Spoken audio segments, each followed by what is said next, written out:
Social media యాక్టివిస్టులను వేధించడంలో యాక్టివ్గా పనిచేస్తుంది కూటమి సర్కార్.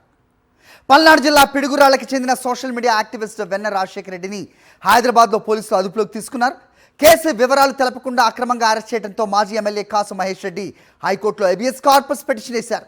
తప్పని పరిస్థితుల్లో రాజశేఖర రెడ్డిని నిన్న రాత్రి పిడుగురాళ్ల జూనియర్ సివిల్ జడ్జి ఎదుట హాజరుపరిచారు. రాజశేఖర రెడ్డికి 14 రోజుల రిమాండ్ విధించడంతో గురజాల సబ్ జైలుకు తరలించారు.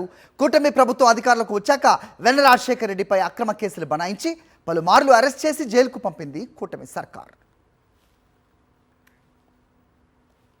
సోషల్ మీడియా యాక్టివిస్టులను వేధించడంలో యాక్టివ్గా పనిచేస్తుంది కూటమి సర్కార్. పల్నాడు జిల్లా పిడుగురాళ్లకు చెందిన సోషల్ మీడియా యాక్టివిస్ట్ వెన్న రాజశేఖర రెడ్డిని హైదరాబాద్లో పోలీసులు అదుపులోకి తీసుకున్నారు. కేసు వివరాలు తెలపకుండా అక్రమంగా అరెస్ట్ చేయడంతో మాజీ ఎమ్మెల్యే కాసు మహేష్ రెడ్డి హైకోర్టులో హెబియస్ కార్పస్ పిటిషన్ వేశారు. తప్పని పరిస్థితుల్లో రాజశేఖర రెడ్డిని నిన్న రాత్రి పిడుగురాళ్ల జూనియర్ సివిల్ జడ్జి ఎదుట హాజరుపరిచారు. రాజశేఖర రెడ్డికి 14 రోజుల రిమాండ్ విధించడంతో గురజాల సబ్ జైలుకు తరలించారు. కూటమి ప్రభుత్వం అధికారులకు వచ్చాక వెన్న రాజశేఖర రెడ్డిపై అక్రమ కేసులు బనాయించి పలుమార్లు అరెస్ట్ చేసి జైలుకు పంపింది కూటమి సర్కార్.